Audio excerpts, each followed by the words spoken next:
Okay, before we get started, I'm just going to go through some of the logistical side of the things. So where you can see the slides here is where Russell and Phil are going to be presenting their main presentations, where they have all their info. Next to that, you're going to be able to see the presenter camera, where you'll be able to see, where you can see me right now. And after that, you have the chat and the Q&A box. So for just general comments and responses to any questions that Russell or Phil have, just pop them into the chat box. They'll see them there, I'm sure.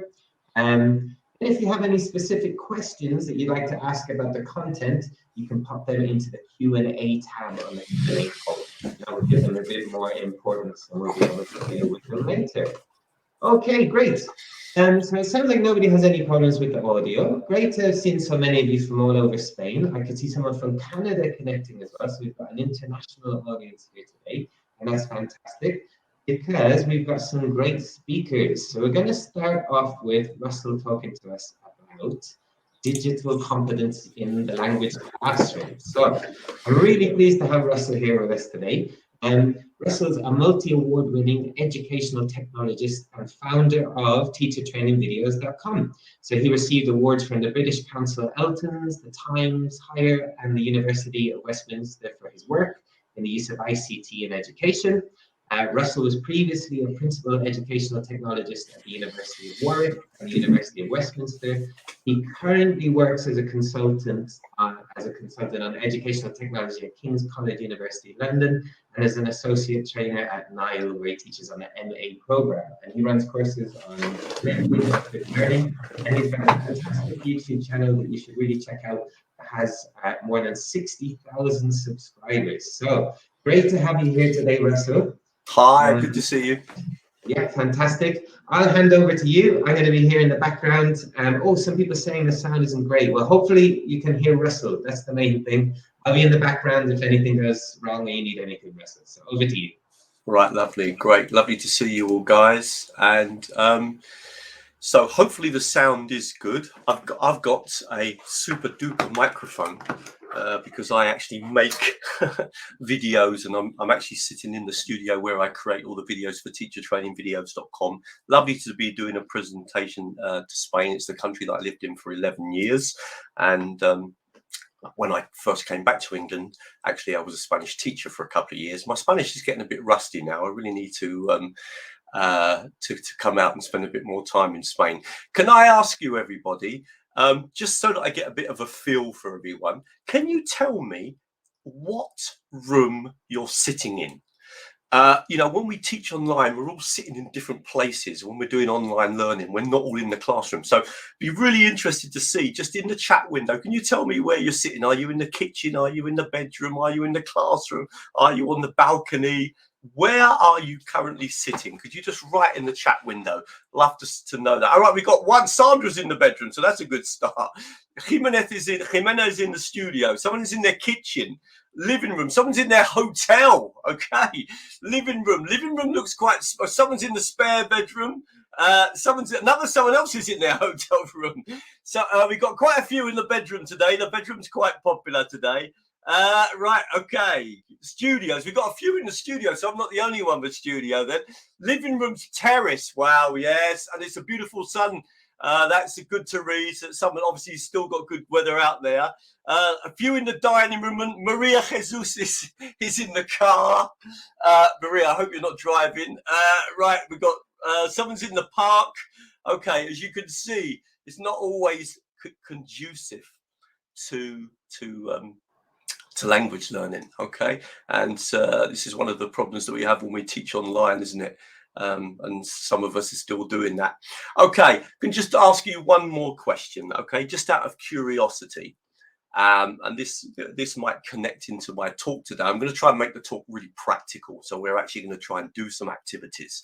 If I asked you to name one technology that you think above all you use in your teaching and learning, I don't know, it might be PowerPoint, it might be YouTube, it might be Quizlet, it might be Wordwall, it might be Zengengo, it might be, it might be Google Translate. Can you just the one tool, that the outstanding tool. I'm currently studying Polish, and I think if I was to say what's the outstanding tool for me in terms of my language learning, it would be YouTube. I'm using it all the time. If you was to think of one technology that you're really using a lot with your students in your teaching and learning, what would it be?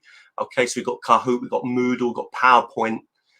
Okay, just curious. Canva, okay, interactive books, okay, G Suite, Kahoot, Google Classroom. A lot of you like Kahoot, yeah, okay, Google Drive. So I'm very surprised to see not many of only got a couple of people saying YouTube, which really surprised me. Okay, YouTube, generally Kahoot. Oh, we've got more people saying Kahoot now. YouTube, Kahoot, Teams, okay. Okay, digital books, G Suite, lyrics training. That's lovely to hear. That's a tool I remember from a long time back, right? Moodle, G Suite, yeah, lovely. Okay, brilliant. Okay, that gives me a bit of a taste. Always great. Okay, always interesting to see also over the last year how teachers have become so much more knowledgeable of so many more technologies as well, which is really, really interesting. Okay, quizzes. Someone's using quizzes. Well done. Okay, I think that's a great tool, quizzes. Lovely. Okay, just for those that you don't know what that I do, and I will probably talk a little bit about my work later on, is that I make videos that show teachers how to use technology. So how to use Quizlet, how to use YouTube, how to use Moodle, how to use Google Forms, Google Docs, Google Slides, Google Suite. And I run various courses and do training at universities and institutions. So I'm very familiar with literally all of the tools that you've mentioned. One of the things that we're talking about at the moment is digital competence. Digital competence. In other words, one thing that we've all discovered, and it's really interesting for me, being someone who's been working in teacher training for 20 years and teacher training in technology for 20 years, is that we've all discovered that firstly, our students aren't so good with technology as we thought, which I always felt. I think that students are very good at doing the things they like doing. So they're pretty good with Instagram. They're pretty good with working with Snapchat. But when I get them to, say, use YouTube in an educational way, they might not have ideas about it. So we know that students struggle with technology, and we know teachers do as well. And what we kind of understand now is that if we're really going to make use of these technologies that are available to us, then we've got to kind of broaden our competencies and have a wider understanding of technology. First of all, for us as teachers, and then what we can pass on to students. And what I'm going to try and do today is to just give you a bit of a taster of the sorts of things that you might want to think about, and where are the limits. We can't spend our life learning about technology. We've got other things to do. I'm still a big fan of when I'm in the class, in my lessons, particularly now as a student rather than as a teacher, of actually working with a book. I still love working with a book in class. I still love photocopying materials, working with a book, group work, pair work activities. But we know that technology's got a role to play, particularly outside of the class, in encouraging our students to become more autonomous. And that's one of the things particularly that I'm going to look at today. But what we do know is if students are going to be able to use Quizlet, and be able to use YouTube, are going to be able to use lyrics training, etc., then they do need the competencies that will allow them to be able to work with those technologies and work with them effectively. And that's what I'm going to try and do. And I thought what I'd do today to start with is actually sort of give you an example of what it would mean to have digital competence. And I'm going to do an activity for you.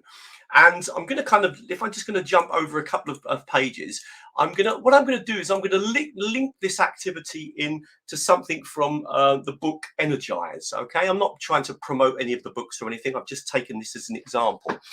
In this article here, we're looking at the West End. We're looking at Leicester Square in London. Okay, and what I thought I'd do is I'd take you off to see the West End.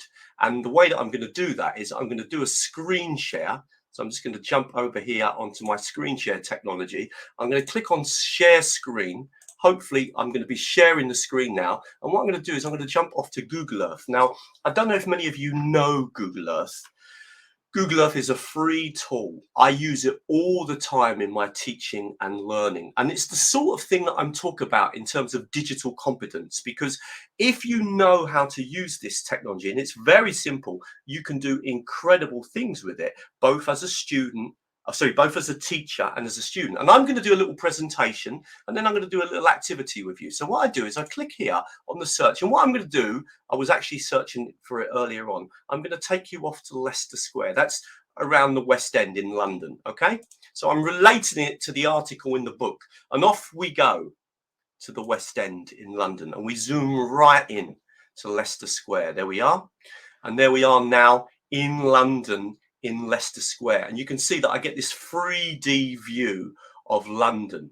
So I use this technology in my classes all the time to bring my lessons to life. If in the film, in the book, for example, we go off to London, or we go off to Canada, or we go off to Thailand, or we go off to Egypt, you know how books are often these days very global, and they focus on lots of different things. It's brilliant to be able to just in the class suddenly say, right guys, let's go and look at that place. I remember not long ago doing something about Volcano Island, and we actually went off to Volcano Island on Google Earth and looked at it. Now what I'm going to do is I'm going to do a little bit of a presentation for you. I'm going to tell you a story. I want you to listen to my story. I'm going to use Google Earth to tell my story. I'm going to demonstrate the power of Google Earth, and then I'm going to do an activity to check whether or not you're listening to me. But the point I'm trying to make in here is just with a little bit of confidence about the right tools. And there are certain tools, and you've mentioned some of them, that are really popular. If we can build an understanding of those tools, we can do some really amazing things. So Leicester Square is in the centre of London. It's very near actually to Chinatown. And I really missed Leicester Square because I hadn't been here for nearly 2 years. And I like to go up to Leicester Square, to the West End, to go to the cinema and to go to the theatres. And if I just kind of come in a little bit closer here, let me tell you a little bit about Leicester Square. So this is Leicester Square. Over here, we've got Piccadilly. Okay, so we're right in the centre of London. Leicester Square is one of the very few pedestrianised parts of London. London could really do with more pedestrian areas. And what we can do is we can actually look at Leicester Square in 2D view or 3D view. Leicester Square is famous for the cinemas. It has some of the biggest cinemas in London. In fact, the biggest cinemas in Britain are in Leicester Square. And it's often where we see the premiere of all the films. So when a new film comes out in England or in the UK, normally it's premiered at Leicester Square. So Leicester Square is the place that people will go. One of the troubles with Leicester Square is that the cinemas tend to be quite expensive. So if you go to your local cinema, which might not be as big, but it's going to be a lot cheaper than watching the film in Leicester Square. But there's something about going up to Leicester Square to see the films. Now, I went the other day to see the James Bond film in Leicester Square. And, you know, I was actually a bit disappointed with the film. I didn't think it was that good. I was a little bit disappointed with the James Bond film. And there was something incredible. Imagine this. This is honest truth. I went to the cinema with my wife, and that cinema, that's the where we were, probably held about, I would have thought, about 500 to 600 people. Because there are no tourists in London at the moment, and this is the honest truth, I stood up to look around because I couldn't believe it. There were 8 people in the cinema, just 8 people in the cinema. I'm just going to bring you in a little bit closer so you can really kind of see Leicester Square. You can see some of the cinemas. They're all kind of dotted around. There's the Odeon and the Empire. And then around the side streets, there's lots of other cinemas as well. Now, if I come back into 2D view, just going to show you something else. Okay, you can see Leicester Square here. If I just come up here, really interesting. This is, so Leicester Square is really near to what we call Chinatown.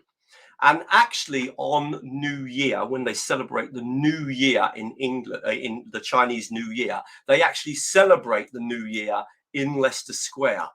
And so what I'm going to do is I'm going to take this little man and I'm just going to drop him down because I thought it'd be interesting for you just to have a quick look and see Chinatown. So let's just drop our man down here. And I think we'll be able to come straight in to Chinatown. And there we are. We're now in Chinatown in Leicester Square.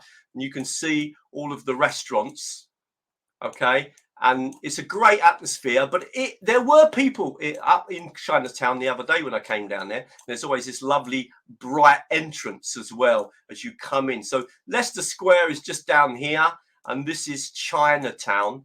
and it's actually in Chinatown. In fact, I can even click on the little road here and walk up the road, and we can actually pop up the street and go and see. If I want to come back into 3D mode, I can just click on that button now. So Google Earth, such a simple tool, but I use it so often, or I did use it, because these days I'm not teaching, I'm really only doing teacher training, but certainly I did use it a lot to link to the book. And it's an example of what I talk about when I say having competencies, knowing how to use a selection of technologies that are very easy to use, because Google Earth is a very, very simple technology to use, and it's brilliant to get your students to use it, because if you get your students to plan and present somewhere, either in groups, then it's a brilliant tool. Some teachers say to me, Russell, but you know, Google Earth is very slow on the internet. But you can download Google Earth. You can have Google Earth on your computer, and therefore you don't need to have an internet connection. It will work simply if you download the app onto your computer. Now, what I've done is I've prepared an activity for you using a very popular technology called Wordwall. Wordwall is probably at the moment the most popular technology for language teachers for making quick activities. It has taken off. The day that I made a video about Wordwall, which was about 2 years ago, the first time I presented it, I had more emails in that one day than I've ever had in my life. Teachers were emailing me constantly saying, Russell, where did you find this technology? This is incredible. And I will quickly show you this technology, but what I'm going to do is I've got a game prepared for you. I want to see whether or not you were listening to me. So I'm going to show you the game that I've got prepared. I'm just going to click on it. Okay. And all I need to do here is just click on the start button. Okay. And all you've got to do is you've got various sentences here. And then I want you to, okay, so for example, the first one, this is the Chinese New Year is celebrated in Leicester Square. And unfortunately, the cinemas, okay, are expensive in Leicester Square. I want you to complete the sentences. Once you've completed the sentences, just click on that button there, and it will tell you if you got them right or wrong. Okay, simple as that. Really simple activity. Okay, so what I'm only got 2 out of 8. I'm going to click on share and just set this activity for you to do. Okay, and all I need to do is to click on the copy button. Okay, copy, and then I'm going to stop sharing, guys. Come back to you, and I'm going to share in the chat window. I'm going to share the link. I want you to click on that link and do the activity. I'm curious to see whether or not you were listening to me. So I'm just going to paste that link in, click on enter. Hopefully now you can click on that link and do that activity. While you're doing that activity, I'll just talk a little bit about Wordwall. Wordwall allows you to make 36 different types of activities, okay? And it's brilliant to link to the books. If you're using a book in the class and you want to set an activity for homework, or you're teaching online and you want to quickly check understanding, then Wordwall is a brilliant technology for doing that, because you can make these activities really, really quickly with Wordwall, and then get the students to do them either online or, well, normally I do them online, okay? Okay, someone says they can't see the messages in the chat. I'm sorry about that. If you can't see them, I'm putting it in the public one. When you've done that activity, can you just say to me finished in the chat window, so that I know that you've done the Wordwall activity for me, okay? And hopefully no one else is having trouble seeing the link, because I want you to kind of do a Wordwall and see how effective it is.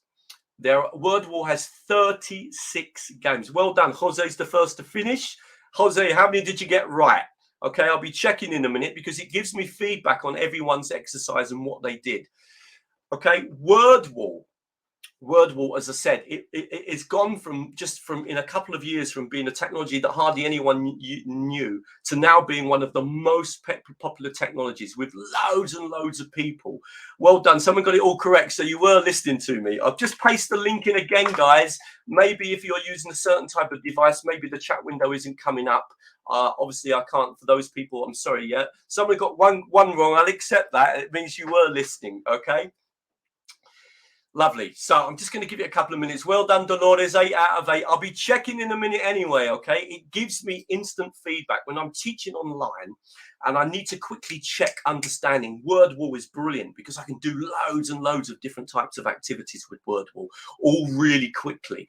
And I tend to link them in a lot to kind of what I'm doing in the classroom, whether I'm using a book or I'm even when I'm teaching online.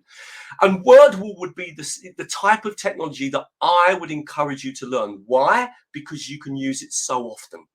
You can use it in so many different contexts. You're not going to just use it once a year or a couple of times a year, which tends to happen. We have 400,000 technologies available to us, educational technologies. No, there are just a few that are, and you mentioned some of them yourselves, that are really, really the ones that we want to work with, that we really want to learn to use, okay? And I'll be showing you some more in a minute. I'm going to jump back one sec and just show you a little bit more about Wordwall, okay? So what I've tried to demonstrate there is just, I wanted to do it online to show you, just having a bit of digital competence, what it means that I can do. I can tell a story using the map of Leicester Square. I can actually take you there. We can even come down onto Street View. Very simple for me to do. And then set an activity where I check your understanding. And why can I do that? Well, because of the digital competencies that I've got.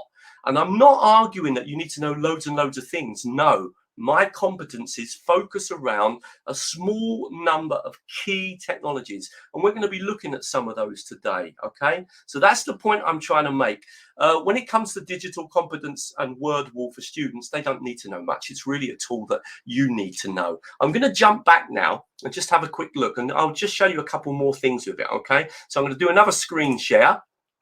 Click on again, screen share, and we're going to jump back to Wordwall. One of the lovely things about Wordwall is that if I click on the results, it gives me a breakdown. 53 of you have already done that activity. And if I click here, I can actually see that you really were listening to me. Only a couple of questions wrong. It's question 7. I can even come down here and see, okay, new James Bond film. Yeah. So I went to see the new James Bond film in Leicester Square. I did say that, and I did say that I didn't like it. I was a bit disappointed with it. See all of this data that I get, okay, immediately on people's performances. This is great for quickly checking understanding. And if I come back to create an activity, look how many activity types in one technology. This is the key. Learning the key technologies that you can use again and again and again and again. And one of those key technologies, we're not going to be talking about it today, but is the platform that goes with the books that you're using. So, for example, if Oxford University Press, if you're using one of their books, look to see what platform they've got that supports your book, because that's a great place to start as well. But Wordwall, I have 68,000 people on my YouTube channel. Wordwall would definitely be one of the technologies that teachers come back to me and say, Russell, this is great, this is great, this is so useful, I can use this so many times. I'm going to quickly just show you one other example, okay? And I'm going to make an activity in front of you just to show you how easy this is. So I'm going to click on my activities, and I'm going to just do a quick sentence one here. So I'm going to click on this one here, and I'm just going to edit this activity, and I'm just going to write a few sentences about my life in Spain. Okay, my life in Spain. So I'm just going to just to show you. Let's imagine that we want to practice the past simple. So I'm going to say, I moved to Spain in 1988. Okay. Second sentence, I didn't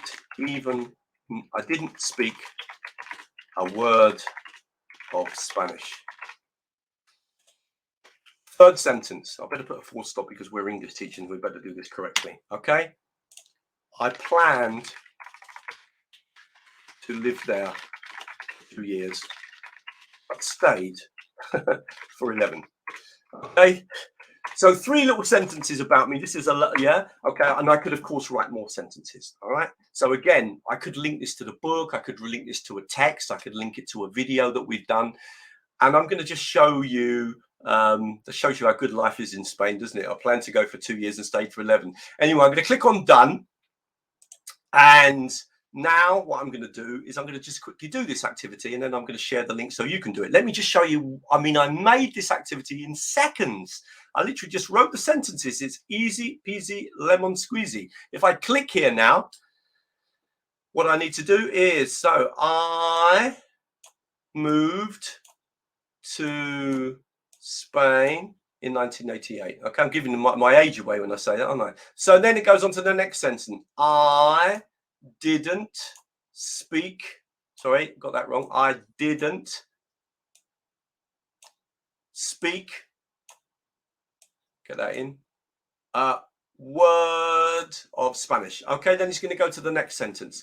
See how quickly I can make these activities. So maybe you've told a story from the book, maybe you've done the listening in the book, maybe you've watched the video, and you just want to check the student's syntax, get them to remake the sentences. So I'm going to click on share.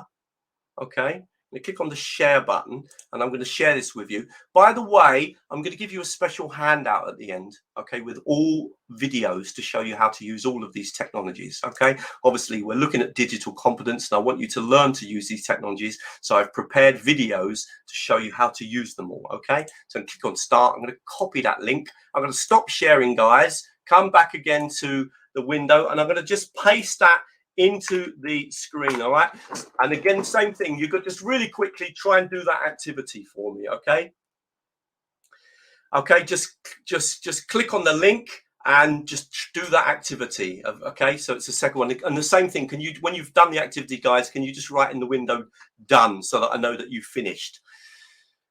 So what I'm trying to show you here is just how important it is to get some basic knowledge. Now, I know the biggest trouble for teachers is knowing what are the skills. And I'm going to kind of show you a way to think about what are the skills that we should really think about in a minute. Okay, I wanted to introduce you to Wordwall because it's a fun technology. It's got loads of activities. It's very popular with language teachers of all languages, because you can use it whether you're teaching in any language. Okay, so if you can just do that activity for me, and when you've finished, again, just write done in the window.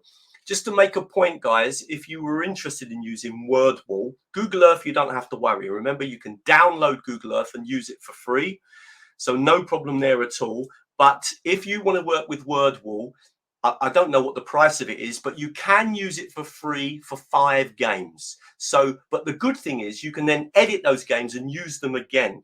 So you don't have to make a game and only use it with level 1. You can then edit it and use it with level 5, and then edit it and use it with a different level. So you could, as you saw me do that, I just edited a game. So you're not restricted to making 5 games. You can then change those games around. If you want to be really clever, a little bit naughty, but it's a good idea, is what I did is I logged in with 2 different email accounts. I had 5 games on one, 5 on the other.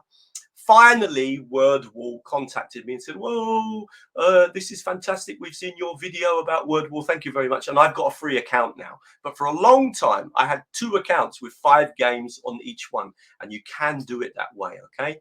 So it's really, really important to keep in mind that it is free, but only up to 5 tools. I don't know what the price is. People have told me it's very cheap, but you'll have to look into that. Okay. The point I'm trying to make, though, is that, you know, competence around a few key technologies can really help to bring our books to life, because I'm a big fan of a book. I'm certainly not the teacher that's going to tell you don't use a book in the class. I really like to use a book. When I come back recently from doing a course in Polish, and we used a book in class, and I loved it. So I certainly think that technology's got a big place to play outside for homework, but not necessarily in the lesson.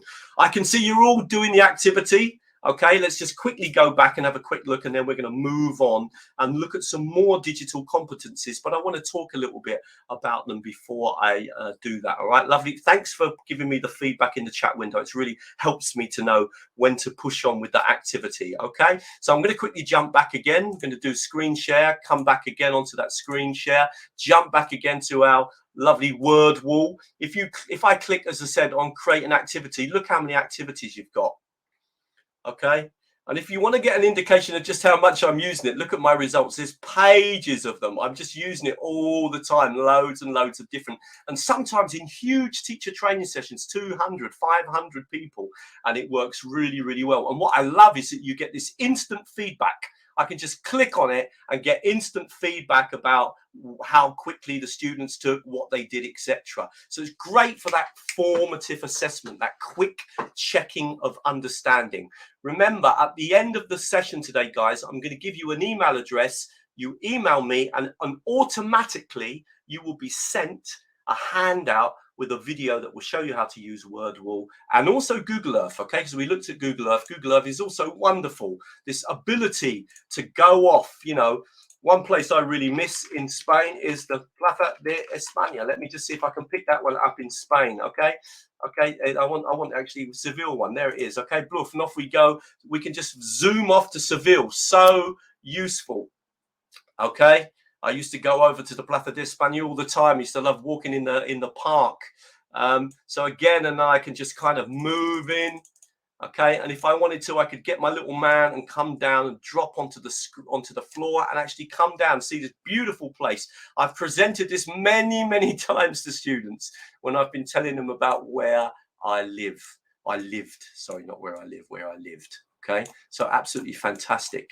Great technology. So that really worth learning those. Let's just jump back now to the presentation. I'm just going to jump back into my slides. Hopefully, yeah, good. And I'm going to jump back to us. So we looked at Google Earth. I'm going to jump back to this slide. And one way to think about the use of technology, because remember, we're thinking about what we need to do and what our students need to do. I think about technology in terms of 3 areas. First of all, the classroom and what technologies I'm going to use in the classroom. Okay. Okay, sorry. I mean, someone's asking me the question there that they're getting lost. We're talking about digital competencies. We're talking about the competencies that you need in terms of what you can do for your students and for yourself. And I'm highlighting that the competencies need to focus around the key technologies that people are using in teaching and learning. And what I wanted to demonstrate with that opening activity was, yes, it's a great resource, but secondly, what it means you can do, okay, in terms of what you can facilitate in terms of language learning. And what I want to say in terms of the way that digital competencies work is that really we need to think about digital competencies in 3 areas. First of all, in the classroom. Okay, so what competencies do the students need in the classroom? Now, my argument would be that in most cases, very little. I don't believe that in the classroom we necessarily need to put a lot of technology in front of our students. In fact, I think the technology gets in the way. That isn't the area where I would focus my skill set, either my own or for my students. Obviously, we use presentation tools like YouTube, or we use things like Google Earth, etc. But basically, the classroom, in many ways, particularly if we've got students able to work in pairs and groups, etc., we've got the best material there. We don't really need to start putting loads of technologies. Now, I sometimes make use of Kahoot and things like that. But basically, where technology can really play a role and where digital competence is so important is when we're looking at what our students can do outside of the class. And really that's divided into 2 areas. When we talk about autonomous learning, we focus on 2 key areas. One, the technologies that we might introduce to our students to do homework, okay, that's connected to the classroom. And in that case, the thing that I would be thinking about particularly is the technology that is linked to the book you're using. If you've got a book that's got a platform, that is a brilliant starting point. And often when I'm doing training sessions with groups of teachers, I'm focusing on that. In the classroom, how much technology do you really want to use? But what can you do outside of the classroom for your students in terms of homework? It is a game changer. I first started teaching in 1987, actually. And if I think back to the types of activities that I could ask my students to do then, which was maybe do something from the workbook, and they would be very limited in terms of the different types of, what they could access in terms of English. That is where things have really changed. We can really extend what we can get our students to do for homework. So we can really build a lesson that links the classroom with the outside, the work that we want the students to do for homework. And it's there that technology's got a really big place to roll. And it's there that we really need to think about these competencies. What are those competencies? And in a minute, I'm going to demonstrate to them. But another thing to think about, and even more important in my opinion, is extramural. when we talk about students learning a language, and I had a really interesting discussion yesterday with the teacher training works at International House in Seville, talking about the level that students even join International House in Seville now, how high level they are, because they've all been exposed to English through the internet, through YouTube, etc. Extramural is focusing on activities that students do on their own outside of the jurisdiction of the teacher. That is, if a student decides to watch some videos in English, or watch the television in English, or listen to English songs, or read an English blog, or has got English friends, or friends that they speak in English to.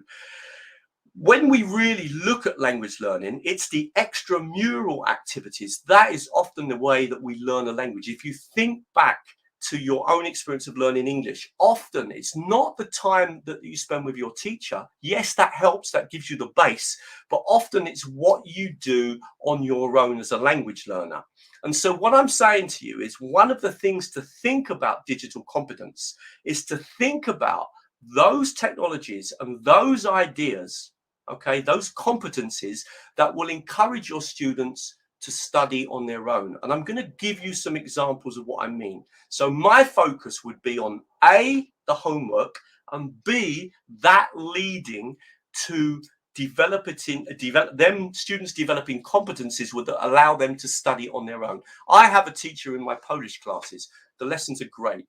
I've gone to school and I've also had online lessons. But what's really interesting for me is the activities that I do on my own. That's really where the Polish is learned, when I'm watching YouTube, etc., making use of videos. Now, I'm going to demonstrate what I think would be the sorts of things that I would be training my students to do, developing their competencies, so that I can encourage them to do more extramural activities. Okay, so let me give you an example of what I mean. So I'm not focusing on the classroom. My focus predominantly is on the homework and the extramural. I'm going to click on screen share. I'm going to jump back over, and I'm going to come over to YouTube. I'm going to just try and demonstrate this for you. In fact, there you can see the stuff in Polish already on the screen, because that's what I search for.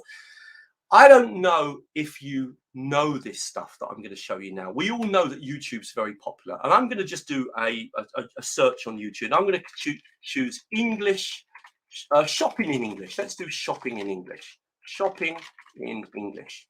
Okay. So off we go, and we find lots of videos.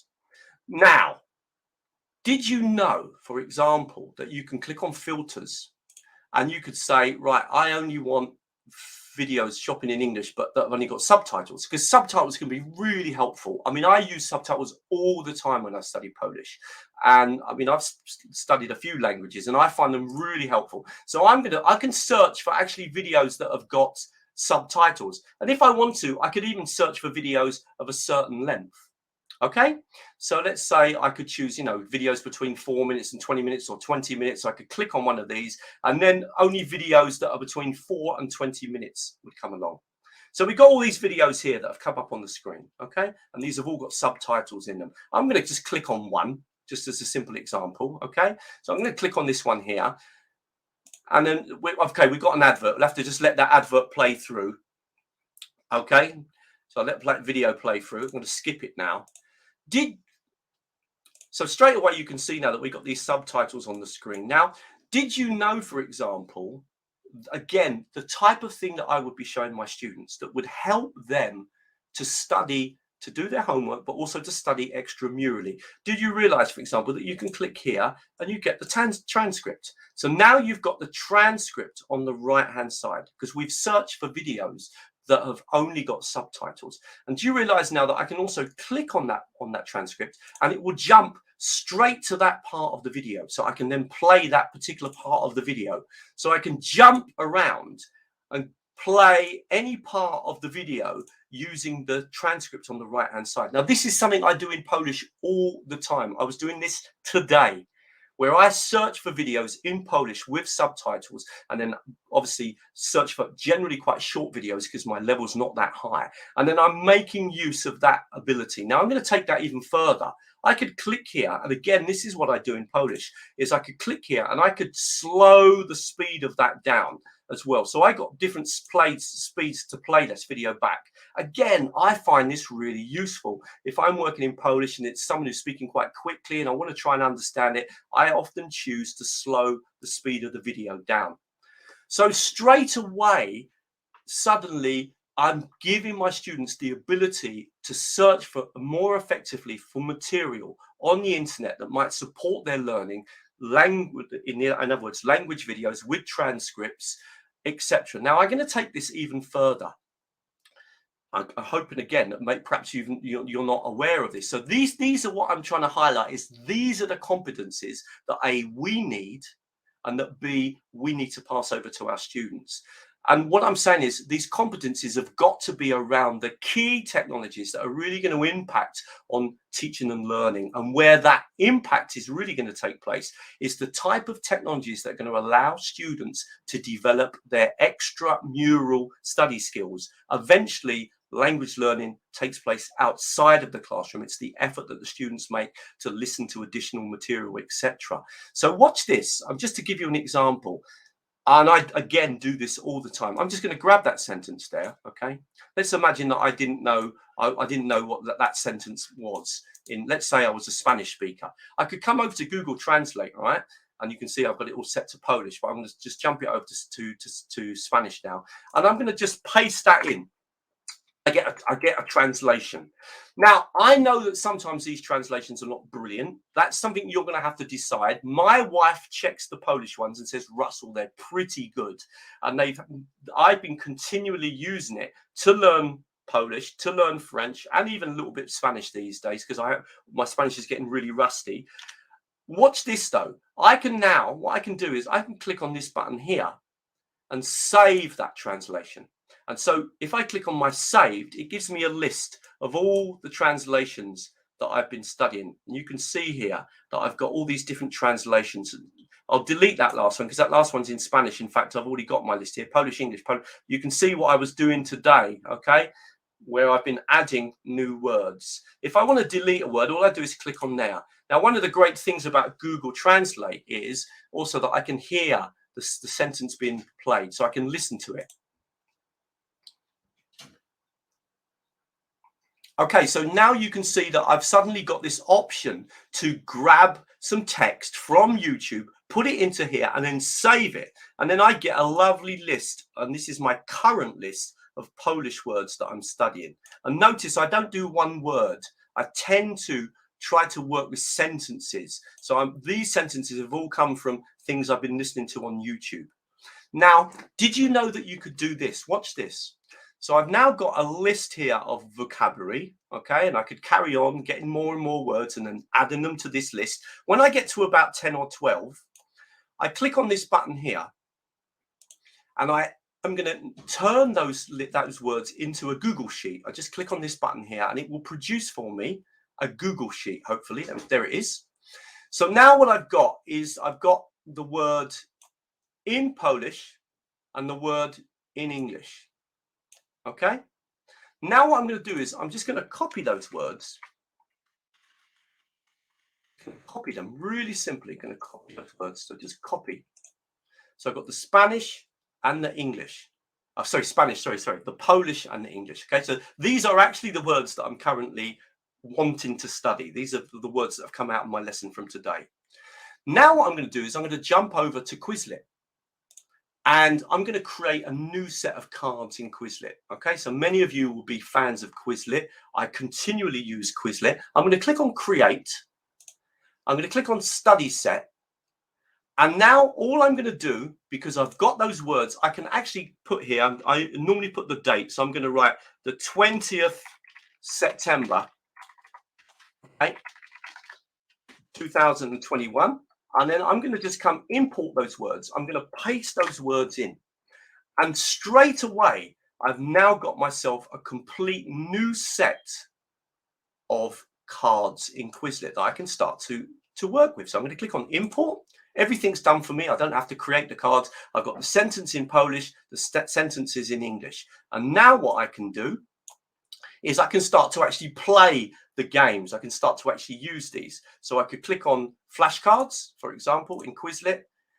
And what I normally do, first of all, is I click on options and I set the audio to on. I go to advanced, and I normally start by trying to answer in English. So I'm going to change the answer with English. So I got the Polish sentence and try to translate it into English. And I'm going to turn the audio on for English. On Polish, I don't need the audio on for English, so I'll turn it off. Okay. Now I start practicing. Okay, trying to practice the words, okay, and try to remember what this sentence is, and then I can flick it over and see what the sentence was. Okay, so the city is developing, for example, and then I can click it over and see if that was correct. Okay, well then we've got different currants and raisins. I think that means, oh, you know, that I'm studying these words at the moment, so hopefully, yeah, I nearly got that right. Many kinds of berries. So I went from working with YouTube to moving those words into Google Translate, to then shifting all of those words into Quizlet in seconds. That allows me, that facilitates my language learning. I'm continually doing this. If I went back to my homepage, just look how many sets of cards I'm making. You can just see the more recent ones. I'm doing it continually all the time, making cards to study vocabulary. And these skills that I've got really help me to develop my ability to study extramurally. This is the key point I'm trying to make. One of the things that we should be focusing on when we think about digital competence is, yes, the ability to use technologies to make our lessons more interesting, which I did at the beginning, but also what we really should be focusing on, let me just jump back here a minute to the handout, is trying to focus on activities that will encourage our students to develop extramurally. Okay, to give you an example, I have a big following on, as I said, on YouTube. I've done questionnaires with teachers. When I said, I've asked them, it was a kind of a trick question, but say to them, well, how did you learn to speak to speak the languages that you speak and that you teach? Most people will admit that the teacher is a key point to the start, but really the way you learn a language, finally, particularly when you get to a higher level, is all the activities that you do extramurally. And therefore, that should be the focus. Can we give our students the competencies so that we can support their learning and therefore encourage them to become more effective? We're talking really about autonomous learning. Now, what you can do is do activities in the homework that will help the students to be able to eventually study on their own. A little while ago, as I said, I was in Poland, and we were in class. It was when the schools opened up again, and we went back to class, and we were in class with other students. And the teacher introduced us to a platform, the platform that's connected to the book that I'm using, and that was really powerful, because that really meant then that the teacher was not using technology in the classroom, but they were using it for the homework. So they were setting activities connected to the platform, in other words, connected to the book, and setting those for homework. And that was really powerful in terms of the way that we could do really interesting homework, because we could do audio and video and grammar exercises, etc. So that was brilliant. But then what I realized is that platform, I could use it on my own.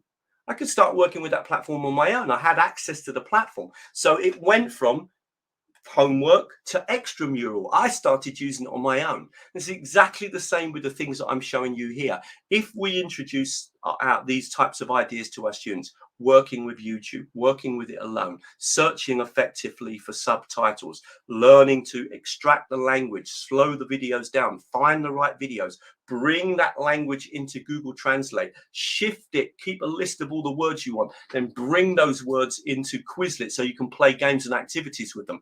We're really building the competencies of our students, and in that digital competence, it's going somewhere. It's taking them on a journey. It's allowing them to become more effective extramurally. In other words, that they can study more and more independently. So when we talk about digital competence, that is what I'm saying, that is one thing that we should be focusing on, how we can encourage our students to become more effective learners. And technology can play a role. I'm not sure how much of a role it plays in the classroom. My Polish classes, we didn't use any technology in the class at all. We were doing photocopies in games and moving around the class, and I loved it. But yes, outside of the classroom, we were making a lot of use of technology. Guys, is this making any sense? I've been chatting away and showing you things. I'm going to show you a couple more ideas. I just want to look in the chat windows. Is this making any sense to you? Okay. I've just been interested to look at your comments. I can see some people have written some nice things. Okay, and I wanted to just make sure, okay, yeah, extramural, it's very common in the research. We talk about the use of technology in the class, the use of technology for homework, and the use of technology for extramural activities, okay? And I hope you can see that this is definitely related to digital competence. If you're going to encourage your students to be extramural and to be able to do these types of things, then those are the skills that we need to give them. And they don't have to be too many. You know, one thing is we have to have a limit. We can't help our students with everything. We can't help them necessarily. You know, there's going to be a limit. For example, recently I had to review a book where they're talking about students playing computer games and that teachers should encourage students to play computer games because it's good for their English. And I said, yeah, that's true, but that's not the domain of the teacher. If kids play computer games, you know, we can't spend our lives looking at every single computer game, but there are things that are close to us. And those types of things are the tools I've just showed you. Quizlet. That's why I asked you at the beginning, what are the tools you're using? Quizlet, YouTube, Google Translate, the types of things that are really close. Okay. Okay. I'm going to show you a couple more. All right. So when I run teacher training courses, I often focus on these skills. So I say to teachers, look, there are certain competencies I believe that you need to develop. You don't have to become a computer scientist. That just a few really useful skills that are worth learning that are going to massively change the way that you deliver your classes, and Google Earth and Wordwall would be a perfect example of that, but B, would impact on the competence and on the ability of your students to study on their own. Let's just jump back. It's lovely to see the comments. I'm glad that you kind of feel that I'm going along the right way. And just to emphasize that point, I'm a fan of the books. You will not get me saying, I like technology. It's got a brilliant role to play outside of the class. And that's why I got interested in it. But really what I'm interested in is the technology outside the class. It's the competencies that will encourage our students to study more. I'm running out of time. I'm going to show you one more thing again. So we're going to just quickly jump back into the screen share and jump again onto here. Okay, I'm going to just come back and just show you one other thing. In fact, I think what I'm going to do, I'm just trying to think. Yeah, I'm going to do this. You know, this is another lovely competence. Let me show you this one. Okay, so useful. A lot of teachers don't know what playlists are. If I click here, for example, on this video, let's take this video here. Let's imagine I was studying English, about English shopping. So I'm going to click on save. Okay, and I'm going to click create new playlist. And I'm going to call this, I'm just going to give this name. I'm going to call this shopping in English. Okay. And for now, I'll leave that as private. That doesn't make any difference. But I don't want other people to see my playlist. So I'm going to keep it as private. I click on create. Okay. So I've added that video to my playlist of shopping. Now let's imagine that it's a few days later and I come across another video that I like. Okay. Let's perhaps this one here. Okay. And I click on this and I think, oh, wow, this video is really good. I want to save this video as well. So I click on save and I'm going to add it to my shopping in English list. And now my shopping in English list has got 2 videos in it. Let's imagine it's a week later. And I'm on the internet and I'm looking and I come across another video that I really like about shopping in English. So let's imagine this one here. So I think to myself, wow, I'm going to save that video in my shopping in English list. Share, oh, sorry, not share, apologies. Save, look for the shopping in English list, bang. So now I've saved 3 videos. Now, why is that a good idea? What's that to do with digital competence and extramural activities? Well, look at this. If I come on and go to my channel, I've got all of my lists. Sorry, just turn that off 1 second. if I just come over to here, I've got it here, all my lists that I've created. And I've got one here called Shopping in English. And now that Shopping in English list has got 3 videos in it. And anytime I want now, I can just play that and listen to 1, 2, and then 3, and I might add more and more and more. And this is what I do in Polish. When I'm walking down the street, and I'll just give you some examples, you know, I'll have a whole list of videos about Polish grammar that I found, and ones about, let's get Polish present simple. What a brilliant list this was. Made a list of videos. So, you know, when I was learning the present simple in Polish, and I'm not saying I know it now because Polish is really difficult, but when I was starting to learn the present simple in Polish, I made a list of videos, and at any time I can just play that whole list all in one go. It'll play the first video, then the next one, then the next one, then the next one, then the next one. Super intensive, you know, 25 minutes of me listening to people speaking in the present simple in Polish. I make lists for everything, absolutely everything. I play the guitar. I've got my blues guitar practice. I've got my singing practice because I'm a singer and I sing and play in a band. I make all sorts. I've got a whole list of videos that I like to listen to when I'm running. Playlists are so useful. I've got them like YouTube in education, working with Quizlet. I've got masses of lists that I create. What a skill to give to our students. Teach them how to make playlists and how useful they are, because they can play the playlist and it will play the videos one after the other. A lot of people in music use playlists, but why not use them in language learning? They're absolutely brilliant for language learning. Okay, I study French. There we are. And that's my list of French videos. Again, so these skills are really, really useful. These digital competencies can really help our students to become extramural learners. I hope that really makes some sense, okay? Okay, that may be the case. Okay, playlists and children. I'm sorry about that. I wouldn't know if children are restricted in terms of creating playlists. I'm really not sure, but it's something that I commonly train my students to do because it's really, really useful. Now I've only got a couple of minutes left. I'm going to jump back to the slides. Think about this: classroom, homework, extramural. With always that angle that's where you want to get. You want to use the digital competencies as a way, and that's why I love this picture at the beginning, you know, that's going to give the students the ability to use all of these technologies that are on the internet to encourage their learning. That's really why I chose that picture at the beginning, okay? I hope that kind of made a bit of sense to you today. And what I'm going to do, just to finish with, I did say that I've produced a little handout for you. Okay, I'm just going to, okay, so we've looked at all those tools today. Okay, and that's what we're trying to do: digital competence, digital literacies. You'll hear both words used quite often.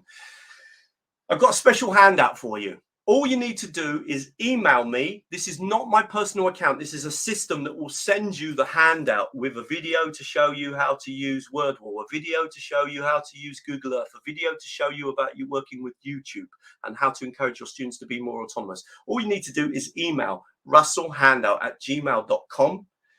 The subject, Oxford, because it's obviously Oxford University that's sponsoring this talk today. And this is a great opportunity to me to say thank you very much for inviting me to do a talk in Spain. And just tell me where you're from, because obviously I lived in Spain for 11 years and it'd be really nice to, hi, I am blah, blah, blah from blah, blah, blah. You will get the handout. It will just be sent to you, and then you can watch those videos that go through some of those things, okay? I hope I did well in terms of the time in there. I think we're a couple of minutes before, which I think Phil will be really happy about. I know Phil's taking over, and Phil's a superstar, and we often work together. So it's obviously looking forward to that talk. I really hope that was useful, guys, and thank you very much. That was fantastic, Russell. So thank you very much. That's such a smooth experience, from YouTube to Translate to Google Doc to Quizlet. Wow, really great, really optimizing the use. So fantastic. There's one question come through, and it says, how do you connect Wordwall with G Suite? Do you simply share the link? Yeah, that's the easiest way. If you're going to work with G Suite, just make it just the way I did today. You just make the activity, and a really quick Wordwall. That's what I love. You just bang, make it. That's why I did one live in front of you, just to see. It really is that simple to do. And then just click on share link, and then you share the link, and then the students can do the activity. Okay. Perfect. Well, thank you, Russell. That was really fantastic, really inspiring, all the different things. And as you say, you know, providing your students with these these abilities is really building their digital competence, which is a key element of the new Lomloe reform. So that's great. So thanks very much. Lovely. Great Thank to you see very you. much. Cheers. Thank you. Okay, great. Okay, just before we start with Phil's talk, I thought it would be just a great moment because, you know, Russell was speaking about the extramural, the importance of extramural activity in forming an important part of digital competence, you know, and students developing their sense of autonomy and their ownership of the learning. So I thought it would be great to just highlight, you know, the really strong digital offer that OUP has put together as part of our upcoming Lomloe campaign. So to start with, you should all know that we've got a blended solution. So that this means that everyone with a physical paper copy of a class or student's book will also get the digital version. And that goes for the workbooks too. So now a really relevant part of the workbooks is the active learning kit. So you can see it there. Now the active learning kit really puts the student at the center of their learning and helps to develop that autonomy. And I'm going to give you an access to a demo that I'm going to put at the end of Phil's session, so you can all sign up for it if you like. So, for example, in Energize, which is one of our titles that we brought out, the active learning kit includes the following sections. So you've got an iProgress check, that's got loads of skills practice. It's got OTE task types that help to review unit content. We've got grammar practice, that's like interactive grammar activities. There's grammar animation videos, so that's really self-access. That's really autonomous learning resources for your students as well. There's something called Real Talk. There's one of those per unit, and I mean, this takes speaking practice to the next level. The students can actually practice speaking outside the classroom, so they can view an interactive video at home, they can take part in a conversation with a character in the interactive video, and they can record their answer, and the teachers, you guys as teachers, can then look at it afterwards and see how they did. And finally, there's the book club, and there's like 6 different extracts from different OUP readers that are associated with the book club. So for all our new 2022 launches, this active learning kit also has some exciting new sections, one of which is that it's gamified. So that's really going to increase the learner motivation. So I thought that was just an interesting thing to point out before we move on to Phil's talk. So I can see just there's a question about the handout. So we've got Phil's handout is saved in the handout section, but to get Russell's one, you just have to email him with that Oxford subject line, and then you automatically get sent his handout with loads of videos showing you how to do the kind of stuff that he looked at today. Okay, great. So let's move on to Phil's talk. So we're great to have Phil here with us today. Phil's worked with us in OUP and is a great speaker. So he also works as a consultant for the Federation of Basque Schools based in San Sebastian in Spain. He writes materials for CLIL. He's a teacher trainer, and he was closely involved with the award-winning Basque primary education project Elianitz. And he also wrote the music to that. So he's been involved in several European-based CLIL projects. He's written a wide variety of CLIL-based textbooks for the Basque and Spanish social science and English language programs. He co-designed the new CLIL Essentials online course for the British Council, and he's the module leader on the MA CLIL degree for Niall in England. So he also works at the University of the Basque Country, training lecturers to deliver their subjects through English, and his work has included consultancy projects in various countries from Slovakia, the Czech Republic, to Japan and Qatar even. So he's the co-author of the book Putting CLIL into Practice that we published here in OUP, and his CLIL textbook series for the Basque curriculum was nominated for the Elton's Innovation Award in London in 2016, and he's currently writing a children's novel with a British publisher. So I'm delighted we got Phil here today. He's going to talk to us about the kind of situaciones de aprendizaje and situational competences, all tied into the Lomloe. So Phil, I'm going to hand over to you, and we'll be in the background if you need anything. Thanks very much, Neil. That was sounded a very impressive introduction. I hope I can live up to that. And not only that, but following Russell Stannard is never easy. You know, if he thinks I'm a superstar, he's a hyperstar. I'm not quite sure how we could actually state that. But anyway, can you all hear me? Okay, just say I haven't got a mic, but I'm using the external mic. You can see I'm in my not in my bedroom. I'm in my normal room today, up in the north of Spain in the Basque Country. That sounds fine. Good. Okay, Neil, thanks. Cool. Yeah. Well, follow that. as they say.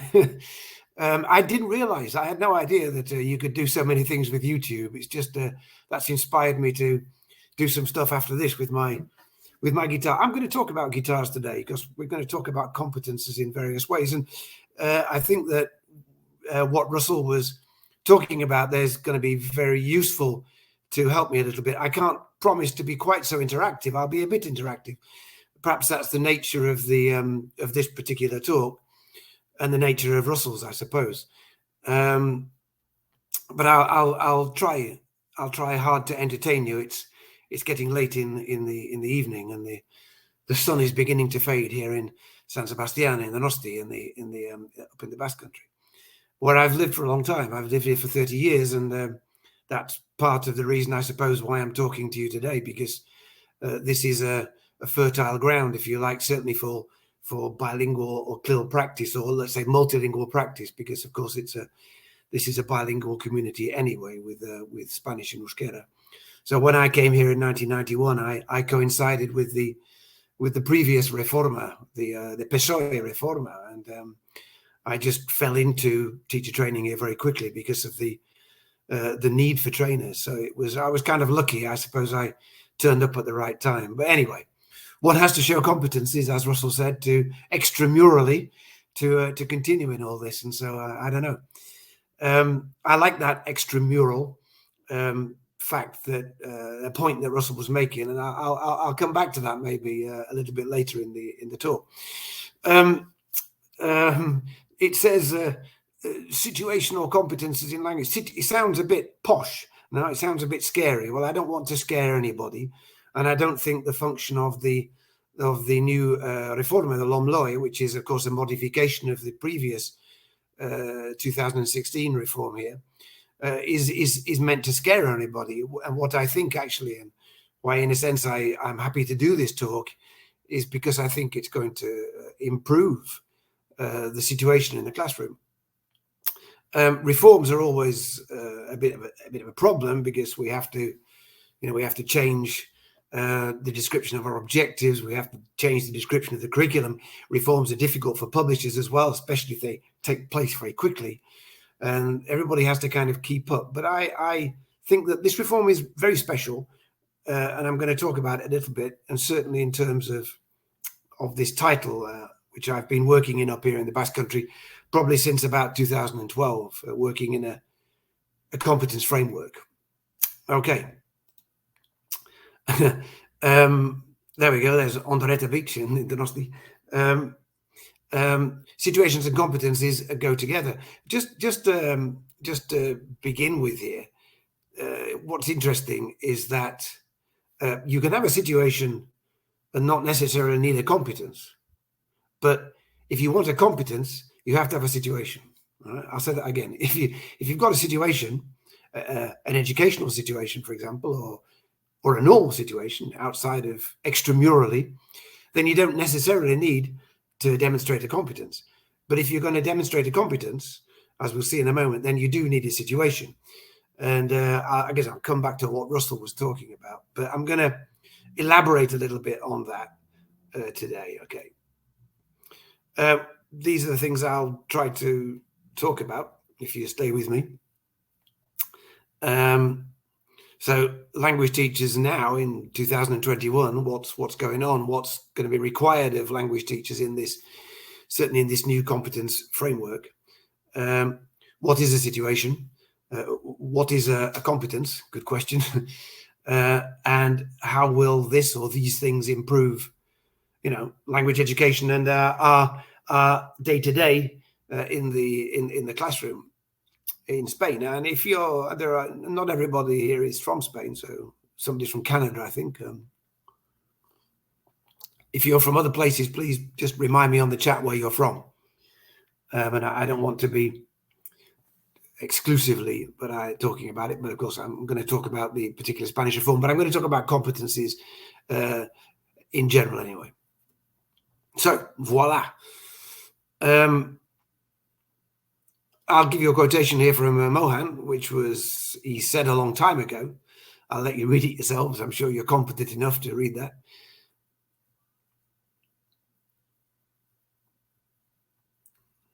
Okay, and I often use this quotation when I'm talking about specifically about CLIL, because that's what I've done for the last 25 years, pretty much since the acronym was invented.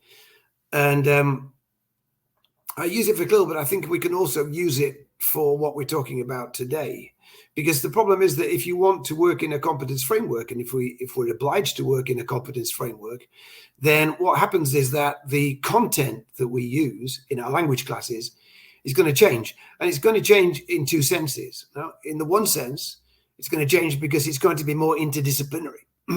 You're probably going to be drawing from content from other school subjects, and we'll see the description in a moment in Lomloe. And if you're going to be doing that, if you're going to be using content in perhaps a more authentic and a more real kind of way, then it's inevitable that the units you use are going to extend. And the units of work that you're going to use in English are going to be longer if you teach English.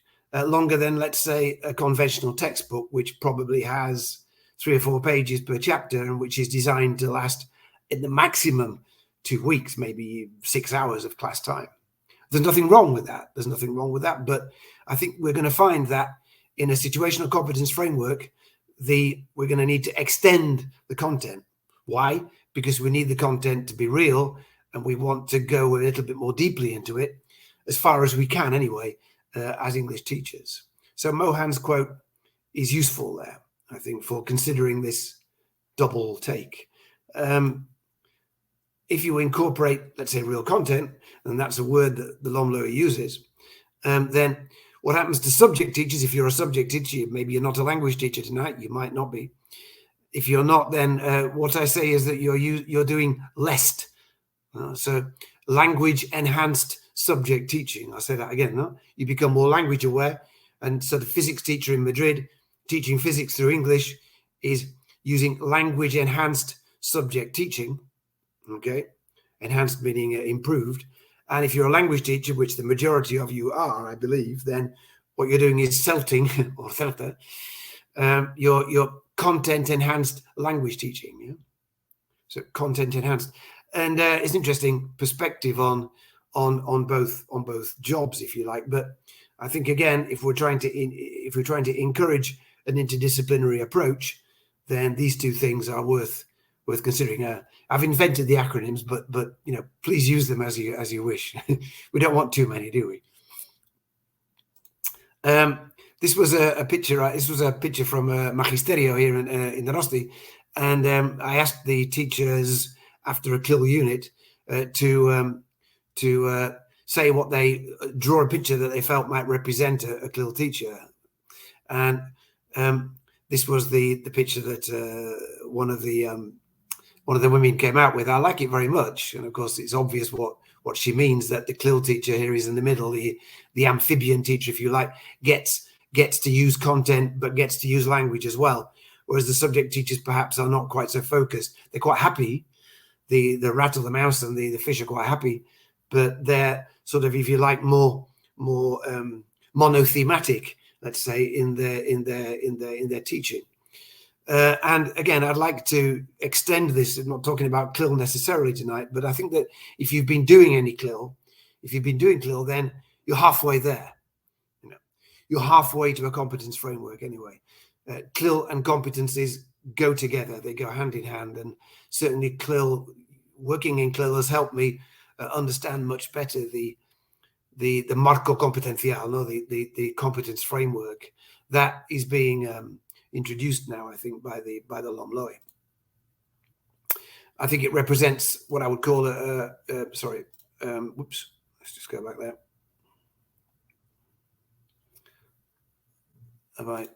Oops. I'm showing my digital incompetencies here. Is your has that made your screen blue? I can't quite get rid of that. Ah, there it is. Okay. Oops. My screen's gone kind of blue. I can still see it. Is yours blue too? Just tell me. It's okay now. It's okay. Okay, Russell says no, thanks. So the kind of, if you like, the the amphibian teacher. Well, if the amphibian teacher is going to do the amphibian bit correctly and efficiently, then I think it represents this kind of reconceptualization. There's no problem about talking about the past subjunctive, whatever that is. But I think that if you're going to work in a competence framework, you might talk about it, but you're going to talk about it for different reasons. And there might be these. No, you're going to be moving into content areas, which may well include some or all of these things. This is what I've been working on here up in the Basque Country since about 2012, within the English syllabus. And you say, "What, Phil? I don't know about these things." Well, let's have a look at what we do know about these things. What are the implications then for language teachers if we're gonna look at content perhaps in a different way? Well, I would say, before we look at the Lomloe, I would say that it's this: doing real things for a real audience with a real objective with real content. Bueno, muy bien. I hear you say, perfecto, Phil. How? How do we do this? Well, I'm going to demonstrate perhaps how we can do these things. I think that Russell himself was showing, how you can do these real things as well through digital techniques, let's say, digital methods and digital apps. But it seems to me that if kids are doing real things, more or less real, remember, kids have to go to school. It's obligatory and it's compulsory. So in a sense, what they do in the classroom is also as real as possible within the obligatory fact that they have to attend school. A real audience, though, might be their peers, but a real audience might be the level below them. It might be their fourth of SO, then they might be presenting things to the second of SO or to primary kids or to their parents or to other people who will require perhaps the discourse to be changed. Real objectives and real contents. What do I mean by this? Well, let's look at the Lomloe. This is from the Lomloe de cuarto de ESO. It says, las situaciones de aprendizaje plantean tareas complejas. If you're not a Spanish speaker, I assume you are, but complex tasks, en las que el alumno moviliza recursos, moves resources around, y saberes, knowledge, para resolver dichas situaciones, to resolve these situations. So, las situaciones dentro del marco de enseñanza y aprendizaje competencial, that I've taken that quote directly from the Lomloe. It's not me, I'm not making it up. Have to propose una problemática real o potencial. So what I put here is pretty much reflected in what the Lomloe says there. Well, there's some interesting stuff there. Tareas complejas. Well, what do they mean by that? Well, we'll have to see what that might mean for us in the classroom. Moviliza recursos. That's interesting. Well, I'm going to talk about resources, recursos, in a moment. And again, Russell has helped me with his previous talk, but it's a rather complex point about competences. Saberes, knowledge, conceptual knowledge, I presume that's what they mean. Could be linguistic knowledge or conceptual knowledge, to resolve these situations. Para resolver. Okay, well, that means if it's resolver, that means the situation is perhaps based on some kind of problem. It's not necessarily problem-based teaching or learning, but it's certainly a situation which poses something to resolve. So that's and hopefully it's real. Okay, it's real for the student. Or potential, as it says, potential or a real problem. Okay, so pretty clear. Well, can I ask you, just put yes, no, maybe in the chat there, just pop it in.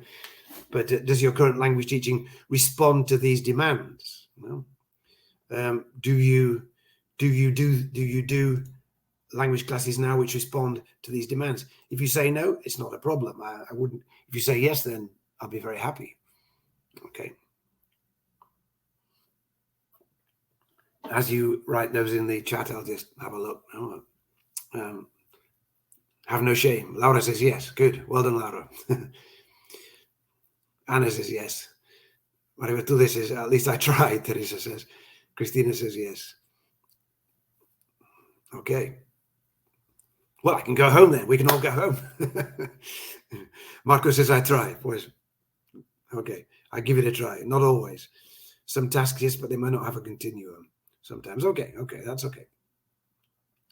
Sometimes when we approach different real situations, says Beatrice. Well, we'll look at what we mean by real situations. Sometimes it's not super easy to bring those into the classroom. Although I insist, we could consider the classroom to be a real situation because kids have to be in the classroom from the age of 3 to 18. So it's a substantial part of their lives. So do your teaching respond? Do they respond? Well, some of your teaching might, but the Lomloe is talking about the entire curriculum. It's not talking about doing it sometimes. It's talking about doing it all the time. And whilst you're doing it, then the biology teacher is doing it as well. So is the history teacher. So is the geography teacher. And so is the Spanish teacher. Okay. So we're not just talking about language education here. We're talking about the entire curriculum. So that's what the Lomloe is proposing. So it's worth understanding what they mean. Okay. The final point. Does this mean Ambitos, project-based learning at Dolores? No, I think it means the whole curriculum. I took this from a textbook that I saw a long time ago. We've modified it slightly, but it's one of my favorite points. I'm not being critical here about this. This is from I think it's Sexto de Primaria, first of ESO. I'm not being critical here. I think that drills do have a place in language learning and language teaching. Obviously, I'm sure Russell does his drills in Polish after he's recovered all his stuff from YouTube. You need to. I'm learning Basque. I speak Basque, but it's very difficult, and I have to practice it. I have to drill it sometimes. The verbs are very difficult. But the problem is that the girl says, "Do you have breakfast in the morning?" And the boy says, "Yes, I do." I'm not quite sure what the girl's question is supposed to mean in a let's talk about a pragmatic sociolinguistic context. The boy might well say, are you completely insane? Of course I have breakfast in the morning. The boy might say, well, if I've been out on Friday night in the disco, I might have it at 1 o'clock in the afternoon. Possibly it might be an intercultural question, I'm not sure, but obviously, as you realize here, the question that the girl asks is intended for the boy, or intended for the students to practice tags. Yes, I do. No, I don't. It's a linguistic objective, puro y duro, no? And I'm not saying that's wrong, but in a competence framework, this would have a certain function. Right? Here it had a function to drill. Here it might have a function. For example, let's imagine that your English class is talking about healthy breakfasts, and you're talking about healthy eating, and maybe it's a unit for 3 or 4 weeks about healthy eating in English. Well, this would have a function, okay, as part of that. But here, of course, it did not have that function. Okay. I'm not being critical. I'm just saying that things are going to change in this sense. Here's a language objective that I actually invented. Okay, it's imagine that you want to use a second conditional and you're using your textbook, and the textbook, of course, in Cuarto de ESO has a chapter about global warming. We always do, and that's good, or climate change. Jimenez says we need to go beyond the book. Well, you could go beyond the book here, but of course, let's just say that this is the chapter of the textbook, and the at the end of the 3 pages of the rather thin content, the rather easy content about global warming, because the teacher's not a scientist, there's a presentation, and the group has to say, if I were president of the world, I would. Well, whatever. Now, the assessment criteria are linguistic; they're not conceptual. The teacher's probably not going to mark the students on their ability to talk scientifically about saving the world. No? They're going to mark them on the basis of the second conditional. The problem with that is, of course, traditionally, is the student says that. No? Who cares about saving the earth as long as I can produce the second conditional, you know? I'm exaggerating, of course, but if you take the situational objective, save the earth by using the second conditional. So again, same topic. At the end, of, let's say, a longer period of time, 3 weeks, a month, studying global warming in English, studying science a little bit in English, they make the same presentation. The assessment criteria are conceptual and procedural. So we'll expect the science to be correct, more or less, and we'll also assess their procedures. Do they, are they going to give us a presentation that we understand comprehensively, etc., etc.? Will our proposal save the earth? We want to save the earth. No? So here, the second conditional is a vehicle for making these proposals and for saving the world. So let's say in a CLIL objective or a situational objective, okay, we want to save the world, it makes more sense to the student. So if you go back to the Lomloe, real problemáticas, situaciones reales, auténticas, que tienen un impacto en el alumno, well, this does. No? So it's in the classroom, but it's also relevant. I'm taking a very extreme example here, but okay. So the second conditional here is a vehicle for saving the world, and that's what language education should be, surely. And I think that it often isn't. No? Do you have breakfast in the morning? Yeah. Why are you asking me that? If you look at Greta Thunberg, I'm not sure how it's pronounced in Swedish, then what's interesting about her is that she speaks very good English. And she's Swedish. And she started a global movement in what I assume is a second language. We forget about that. And she started it when she was pretty young. She started it when she was 15 or 16 in Cuarto de Eso. No? So I took this quotation from Greta Thunberg. She says, we need to keep fossil fuels in the ground and we need to focus on equity. Well, that's interesting because that's kind of C1 level, okay, on the framework, but she's not been effective, Greta Thunberg, because of a C1 level in English. She's effective because her discourse is correct. In other words, she uses the scientific and climate crisis discourse correctly in its place, just like a native speaker would. So that's why she's been effective. If she didn't, then we wouldn't listen to her. So it's not necessarily about her grammar only. It's about the use of discourse. And what happens, I think, what's going to happen, I think, in this situational competence framework is that we're going to see different sort of language being introduced, probably from the usual stuff. Okay. Let's have a look what I mean. Again, this is a quote from the Lomloe, relevante personal interés público. Well, what they mean by interés público could also mean interés académico. So public interest, the climate crisis is of public interest, but it's also of scientific interest. So we can exploit the two. I think that they don't say in the Lomloe interés académico, but that's what they mean. They're covering the whole thing, okay? So we can bring in interdisciplinary content as we wish. This will need more CALP. If you've done CLIL, you'll know what this acronym means. Don't panic. It means this. This acronym was invented by a guy called Jim Cummins. I can put that in the chat for you if you want to look him up on Google. And he invented this back in 1979, and it's come back into prominence because of CLIL.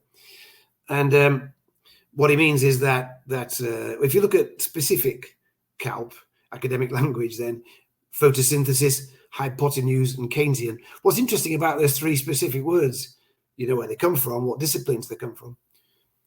What's interesting is they've never been heard in a first certificate exam or even a proficiency exam. I'll bet you €1,000 that those words have never appeared in a proficiency examination in the history of Cambridge exams. If you're an examiner, please tell me if they have. No? Well, you might say, well, Phil, why should they? And I say, well, okay, I agree. But what happens is that academic discourse doesn't tend to come into a lot of our teaching of English. And that's a bit strange because all day, particularly in bilingual situations in Madrid, for example, in bilingual schools, all the time they're having to use academic language in English. So why not? If they're going to go to university and study in English, and they might do, if they don't have to go to England to do that, then they're going to use CALP, they're going to use it, and it's neglected in normal teaching. This is more general discourse, thus, whereas, you don't use that kind of language on a Friday night. How are you today, Phil? Well, it's been a tricky week, so thus I am rather tired, Whereas last week I was particularly tired, this week I'm not. You don't talk like that, no? Only in class, we've got to do it. Language teaching has tended to focus on what companies call BICS, which is this on the left. And BICS, if you like quite good quality BICS, tends to be what we examine the kids on. Well, I think that one implication of the Lomloe, one implication is going to be that we're going to have more importation of perhaps this kind of CALP, a bit more academic language, let's say. And it's not going to be, do you have breakfast in the morning? Yes, I do. If we're talking about personal health, then we're going to be going into the vocabulary that's required to talk about that. And I think this has been missing in English teaching, in my personal opinion. So I'm happy about the Lomloe. What's a competence? If I'm going a bit quickly, I'll slow down here. But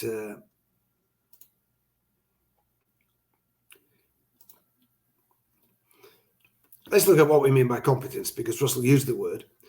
And lots of people do use these words. If you try to look in a dictionary definition, you might find something that is not quite the same thing as the educational definition. Certainly, people in business administration, for example, talk about business competencies in a different way, and they often spell them CEIS. And often the plural is different as well, the spelling. We can't even agree on how to spell competencies, so I hope we can agree on what they actually mean. I think that it's pretty clear for me what they mean in educational discourse, and I'll try and help today. I don't want to scare you. Somebody said before that competencies are very scary. No, well, they're not necessarily. What's a competence? I thought I'd use an example from Leo Messi, who's he played last night for PSG, but of course he used to play for Barca. We couldn't use a Leo Messi image just in case he takes us to court, or Oxford.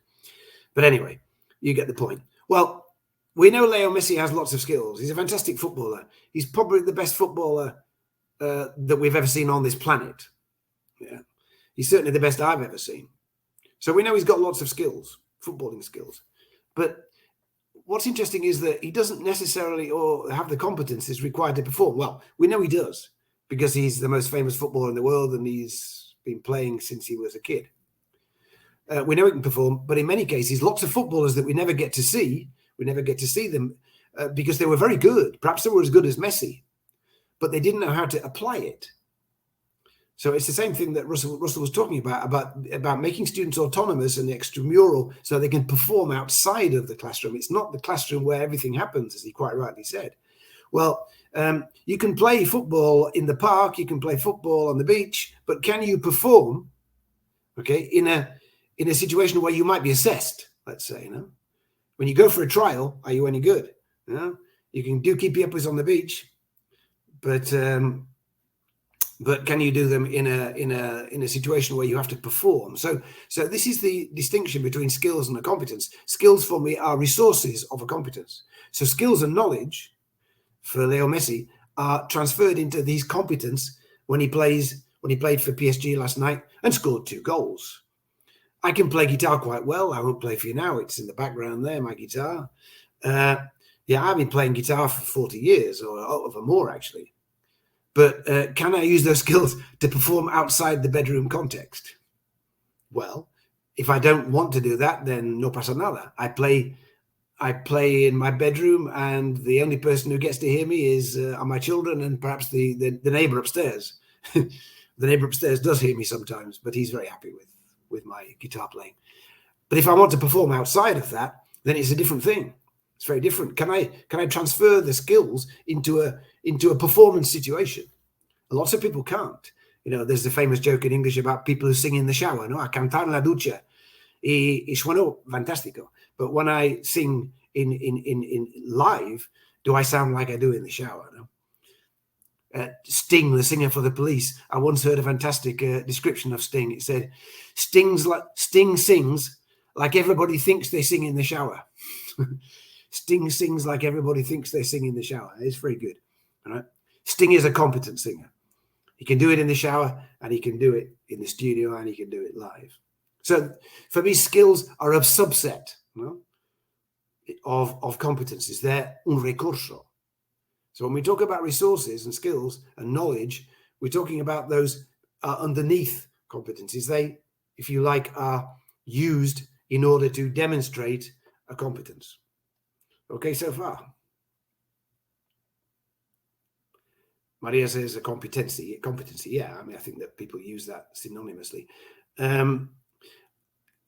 If I were to ask you, I could ask you, I should have asked you before, how you became competent. And if I suppose if I asked you to write down in the chat how you became competent, something you're good at, just think for 30 seconds about something you're good at. Okay. No, I think I'm quite good at playing guitar.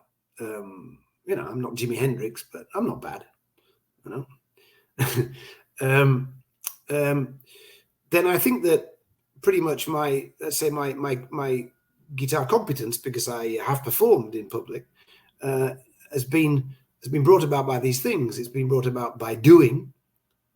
I went and performed years ago to see if I could do it, by trial and error, you know, again by doing, by repeating the skill, perhaps getting it right so that I could perform, by trying, by getting feedback. Well, if you perform in public, you get feedback. I'm getting feedback now. Russ has just had feedback. I have to be competent in this situation as well. By making mistakes, fantastic, of course. By practicing. If you think that there are other things about how you became competent at something, if you just thought about it, please just pop them in the chat there. You know, if you think I'm missing something. And what I mean by these things is that making mistakes is great, says Teresa. Yes, and of course, often in Spanish educational culture, and it used to be that making mistakes is not good. It depends on the culture of your class and on the culture of your country. But certainly, in some places I've worked, in Arabic culture, for example, I've worked in Asia. Making mistakes in public is not cool. China, it's not cool. So it's quite difficult to bring this into a competence framework in those cultures. Here in Spain, it's okay, but it might depend again on the kid, him or herself.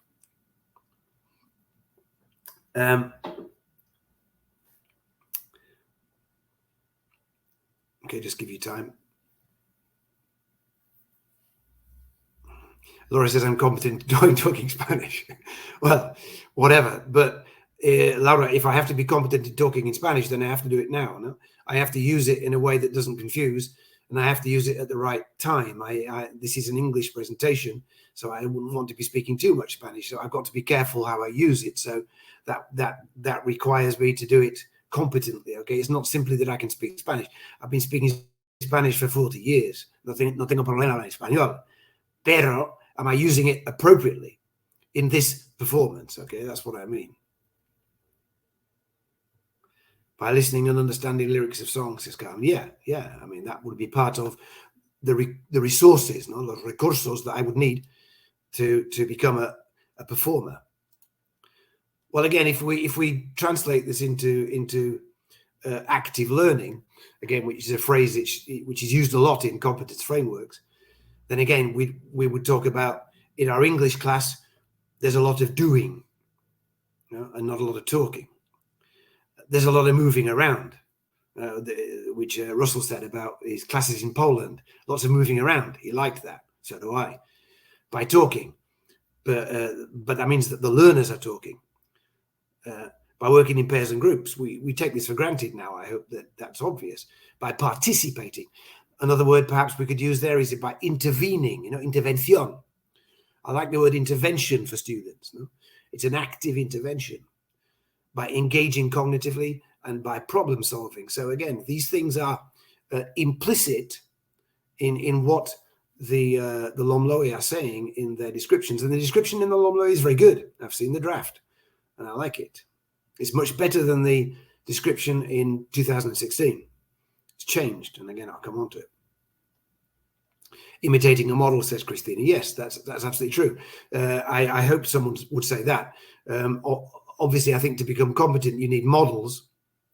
Vygotsky obviously said that, no? that we need the zone of proximal development. We need someone who is wiser than us to show us. But in the end, as Russell said, we have to go off on our own. We have to do it on our own. We have to perform on our own. Competencies can be shown both individually and in group situations. But in true competence theory, we have to do both. Okay, that's a good point, Christina. Thank you. So these things, I think, are going to be inherent to the kind of work we need. No? If we go back to 2006, the lifelong competencies in the European Council, this is what they wrote, and they're right. They're not totally right, but they're right. They say that key competencies are a combination of knowledge, saberes, no, skills, habilidades, and attitudes. We haven't talked about that yet, appropriate to the context. Okay, they're particularly necessary. Blah blah blah. Well, this is a little bit of a change in my talk here because they've introduced the word attitude, and we're going to need to talk about that as well because the Lomloe talks about these as well, and we're going to talk about what are called transversal competencies or metadisciplinary competencies. So you could talk about working together. Now, in the past, we said, yeah, I like my kids to work together in groups, but now working together in groups can be marked. You can give them a mark for that. In a situational competence framework, the kids get marks for that, and you can write rubrics. So if they don't want to work in groups, then there's a problem with their attitude if they don't want to do their part. So, but again, I insist that knowledge, skills, and attitudes are resources for competence. Here it says are a combination. Well, okay. I think that maybe they should rewrite that and say that they're a subset, but I understand back then what they mean. Okay, I don't think they're wrong, but it's not quite how I would write that now. No? Pilar says that the attitude Lomloe doesn't allow me to take into account. Well, it does, and I'll show you. It will allow you to take it into account because it has six basic competencies, and one of them, at least one of them, is what I would call metadisciplinary. What I think that a competence is it equals action. It equals an action, and it's an action which can be evaluado, can be assessed. We can't say that someone is competent unless we've seen them acting, doing. The Basques use the word ekintza for action, and ekintza is the word that's very crucial here for their competence framework. So to be competent means to manage in a specific situation. The situation that we present them with or which they want to come up with themselves, it might be even better. No? So manejarse, again, would be, in una situación específica, would be the translation to that. No? And what's interesting here is look at these verbs that I've taken from the Lomloe and from the draft. This is interesting. Some of these verbs did not appear in 2016. Interpret, obviously. Interactuar. Bueno, see, interactuar is part of the, if to interact is part of the assessment criteria that I've just taken these from, then of course you can assess attitudes. Because if they don't interact, if you ask them to interact and they don't interact, then you can give them a mark for it. Of course you can give them a mark for their attitudes. It depends how you set up the class. If you set them up in groups and each one has a certain role and fulanito tal doesn't fulfill that role, then you can mark it. So interaction is attitudinal. Mediar, to mediate. Well, mediation was introduced by the framework, the Common European Framework in 2017, and now it's been introduced into the Lomloe. So I could give another talk on mediation, and it's a very interesting aspect, but it's basically talking about multilingual and multicultural situations and how students help each other to understand things, but linguistically. So again, mediar is indeed part of interactuar, of course, but it's not totally what it means. Right? To mediate might mean John, can you explain what that means to Peter? Can you explain to him in a second language what that means? No, so they're interactuando, but they're also mediando at the same time. No? Interacting can just be interacting.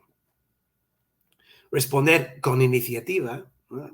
So to respond with initiative, which is taken again from the original 2006. Reflexionar, or reflexionar de forma crítica, can be assessed. We can assess them. Certainly if they reflect on their own learning, we can give them rubrics to do that. That's easy. I've been doing it for 12 years, and we can give them a mark for it. Yeah, we can give them a mark on their ability to improve their work next time. Have they reflected critically on that? Valorar críticamente, certainly that's something we need to be able to do now. It's very important. Actuar and actuar to show the competence, obviously, and obtener conclusions. Obtain conclusions. Well, you can obtain conclusions as a student, but are they good or bad? What kind of conclusions are they? You can again create rubrics for these assessment criteria, and of course we're expecting to see that. Rosser says mediation is very difficult in primary as they're still not competent in English. Yeah, sure, okay. Okay, that's true. It might be that mediation is more of a secondary and a more of a bachiller kind of resource competence, if you want to call it that, attitude. But I think you can. I think you probably could get primary kids mediating, working in groups, and you could probably set it up to see if they could be helping each other in certain ways. Certainly, linguistically on a lower level, yes, obviously. But yeah, you're right. The amount of BICs they can use is much more limited. But those verbs are interesting as a list. Huh? This is a description from a unit I wrote up here. And for Cuarto de ESO, I'm staying with Cuarto de ESO. If you're not from Spain, that means 15, 16-year-olds. Just before the end of compulsory education. And this is a unit that takes about 2 months. It's in the English syllabus. And it's about urban spaces. It's called Life Between Buildings. And what the kids have to do is they have to look in their own towns or cities or in their own neighborhoods, and they have to find urban spaces that are between buildings that they think are being used for the wrong purposes, for botellona, for example, or perhaps they're not being used sufficiently. They have to decide on which spaces they want to use, and then they have to make proposals, okay, on how to improve these spaces. So obviously that's the competence description there. If we had more time, I would ask you can perhaps do it mentally quickly. Obviously a competence, as I said, needs an action. You know? So therefore those actions need verbs. So if you look at that description of the competence, you'll see the verbs which trigger the competence. I'm sure you can see them there. You can't just underline them in your heads. I'll give me a rest from my voice.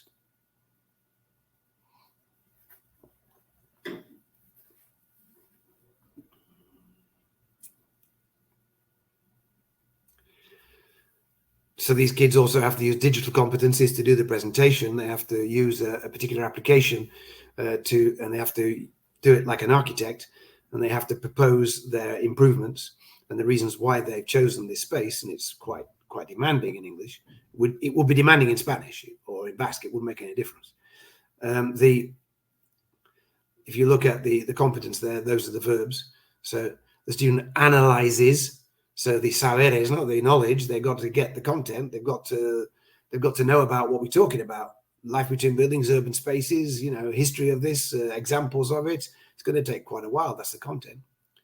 Using information from various sources, well, obviously the web, based on the resulting conclusions, makes and evaluates proposals.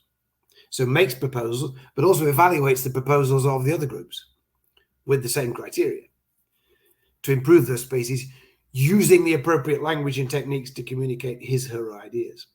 Okay, that's a competence. I wrote that competence, and the teachers use that to assess the students with the objectives, right? So if the student's going to do that, what does the student need to know? Well, I'll show you. If we look at it from a conceptual point of view, this is the English class, remember, but we're talking about, as I said at the beginning, we're talking about extending the content. Here, the content is very extensive. It might be that you extend it into 2 or 3 weeks, but what I mean is you extend it more than normal textbooks do. If the textbooks start to do this for you, then that's good. But here, this is the conceptual side. So the student analyzes various aspects of urban spaces. Maybe in the town, there'll be examples of it in the textbook, using urbanistic criteria, okay, as well as information from various sources. So that's all. Those are all the concepts that they'll need to learn about. What do we mean by urban spaces? Is it a park? Is it a skate park? Is it just a hole is it a hole between 2 buildings? Is it a place that's used for sport? Is it a place that's used for sociological knowledge will come into this as well. Political knowledge, economic. The proposals they make have to be based on feasible ones about money. What about the procedural content? Well, analyzes is a procedura, procedimental content. Yeah, they have to make and evaluate. Again, that's procedural, right? So we can assess those things. We can assess the conceptual content, and we can assess the procedural content. In our English class, of course we can. Do they make the proposals well? We've been doing that for years, surely. With first certificate, we've been asking them to use eye contact. We've been asking them to use intonation, the proper stress, to use body language. We can, of course, we can assess that. We can evaluate. We can assess their evaluation of the other proposals. Did they do it fairly? Did they do it reasonably? Did they use the right criteria?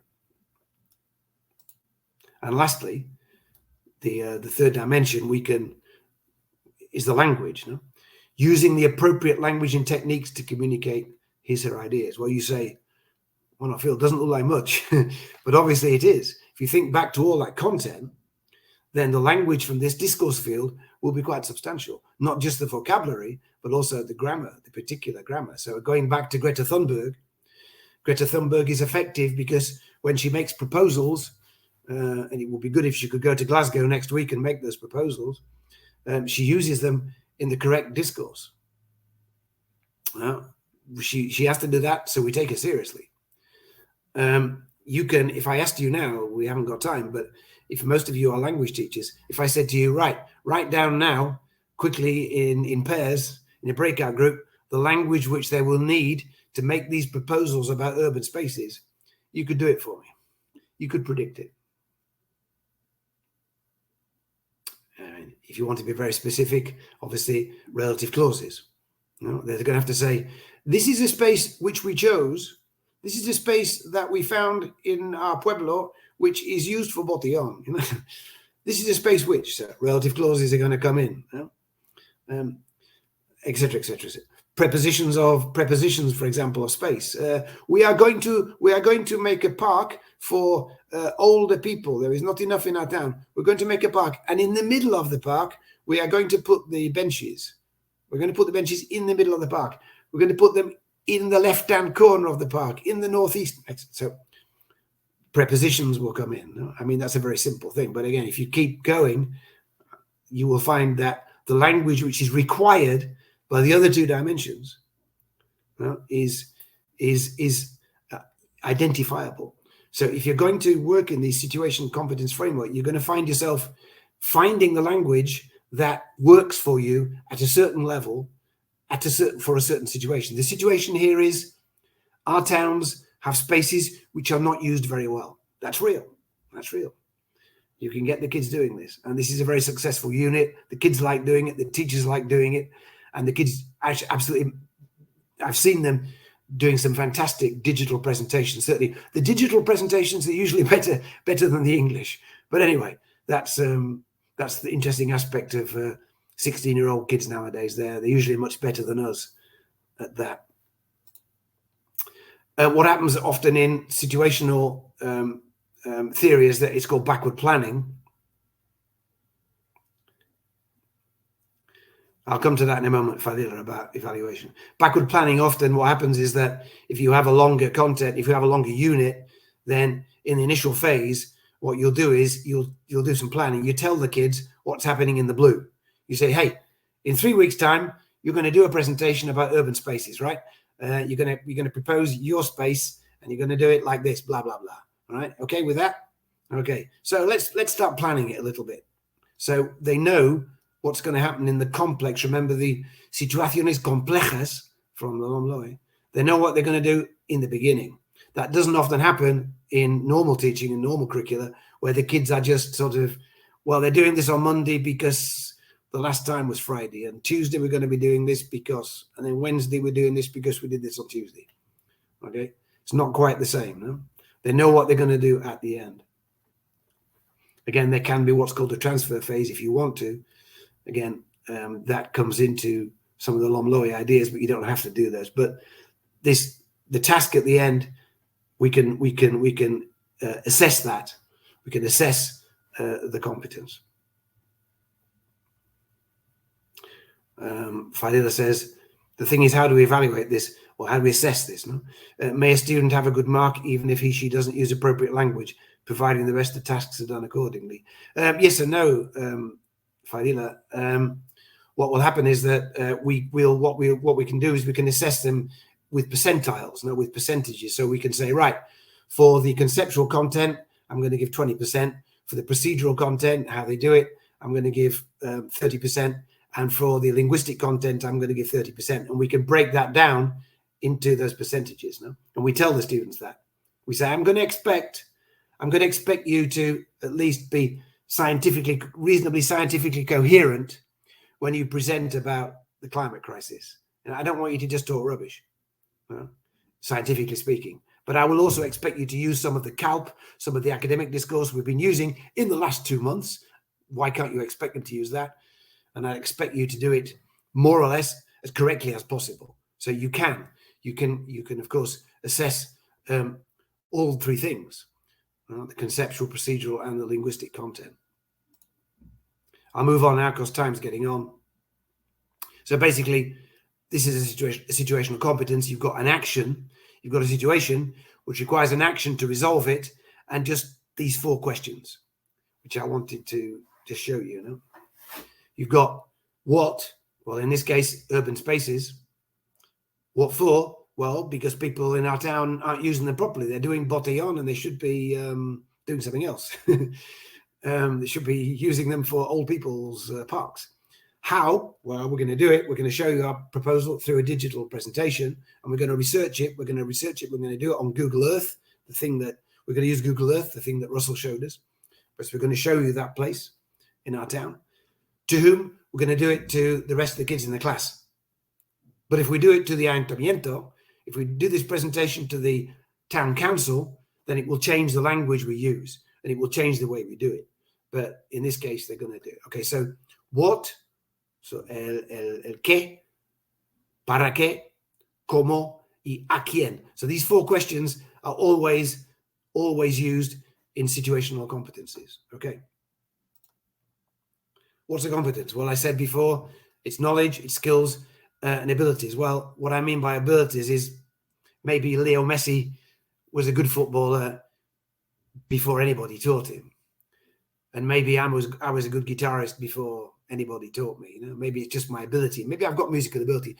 So you learn skills, but maybe you've got abilities. What I would add to this now, would be attitudes. You know? So the attitudes themselves, I think, can be, if you like, resources for the competence. These result in performance, as I said before, and the performance is the action which we observe as teachers. If we observe it, we can then assess it. Very quickly, when you're born on the left, that's what you're faced with. Yeah, nature, the individual, and society. That's what happens. When you're born and the doctor slaps you on the bottom, you have to basically be looked after. Nature, wherever you are, you're an individual. You have to respond as an individual, and you've got society. Then these, what I call metadisciplinary or transversal competencies, come into play. Can you see those? No. So these metadisciplinary competencies. Sorry, just go back. Learning to be oneself, learning to be with others, learning to communicate, learning to think and to learn, and learning to be enterprising. Those are taken from the original European ones. Okay. And then if you take those, outside of those, you get what are called disciplinary competencies. So in school, you have to develop the disciplinary competencies with the other ones inside. And when you're a language teacher, relax, because in the end, that's what you're trying to do. So in the language teacher wants students to be able to communicate these things. And that's what our job is. And that's what our job is going to be even more now, I think, in this new Reforma. Without being scary, okay? It's these two things. So I go back to what I started. I think that what we're talking about is using languages to do real things for real audiences, can be their peers, with a real objective, as you've seen in my example, and with real contents. And again, if you take Russell's talk, then the kids now have, with their digital competencies, will help them to do these things. Sorry, let me, I think I'll stop there because I don't want you to keep you longer. I'm trying to be English and punctual. So thanks very much for listening. And again, if there's any questions there, I don't know if Neil wants me to answer them, or there's a lot of quite difficult questions, but if you want to write to me, you can do, of course. And I can answer your questions at more at leisure. Hi, Neil. You're back. Hi, Phil. Yes, great. Well, thank you very much for all that. That's really great at getting a conversation started about the Lomloe. And I think if there's one takeaway is, relax. It's not scary. So that's yeah, I don't think so. I don't think so.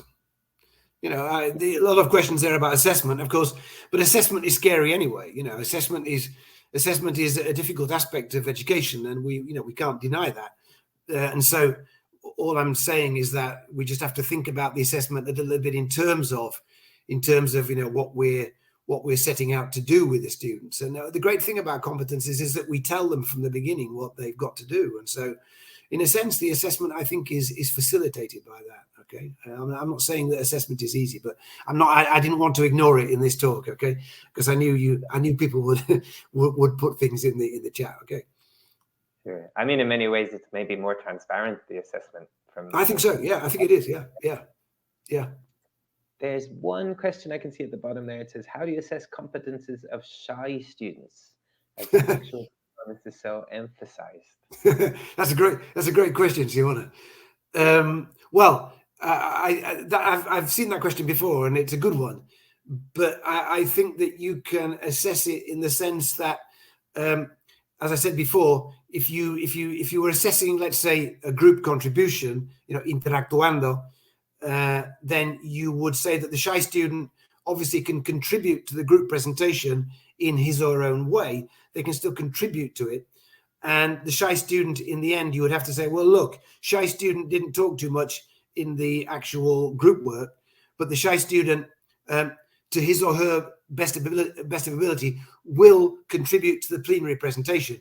Of course, they have to do that. We can't, even though a student is shy, doesn't mean that they're allowed not to talk.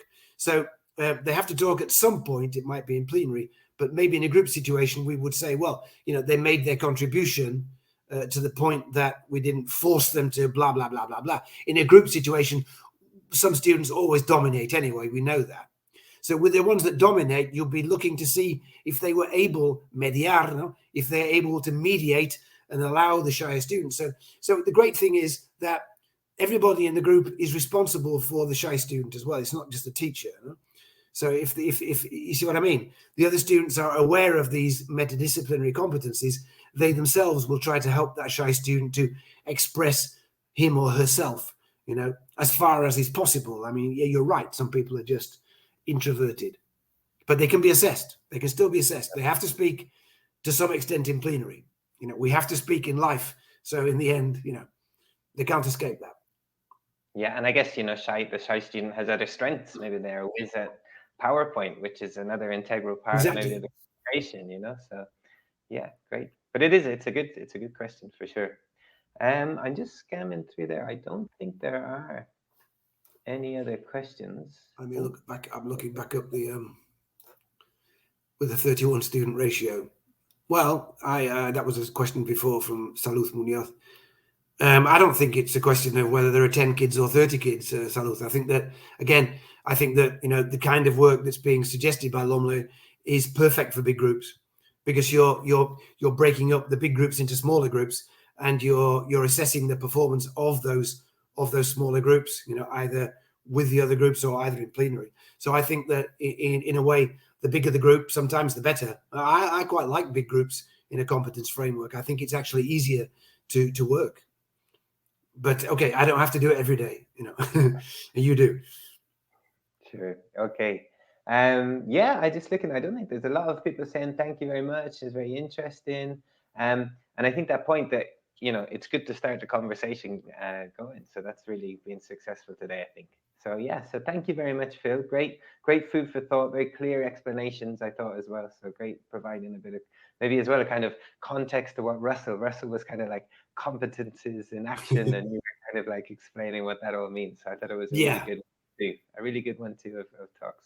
Okay, So okay, great. yeah. Well, thanks for inviting me, and thanks for listening, everybody. I hope it was okay. Great, yes, great to have you. Okay, so right, let me just finish off this session because it is getting late in the evening. We've got another session tomorrow in Spanish. I think Mansa just shared the link, and we can share it again. We've got a dedicated Lomloe website, so make sure you check that out. You'll get info on all our upcoming Lomloe resources, all our upcoming Lomloe events, and they would just be constantly fed. And also it would be great to get some feedback. So if you just click, I'm not sure if that link's working, but if you click on the sticky link that's at the top of the chat box, you'll be able to go in there and give us some of your thoughts. So it also not just maybe about this talk, but also about your thoughts on the Lomloe, what kind of topics are interesting to you, just so we can really, shape our program for the rest of the academic year.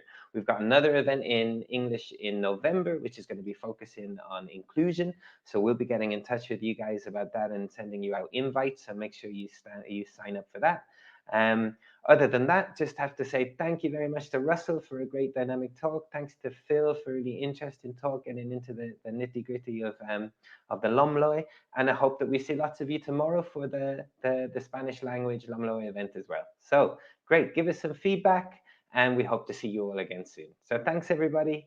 We'll stay online in the chat if you have any questions. So if you do, just pop them in there. Okay, bye, everyone. Thanks.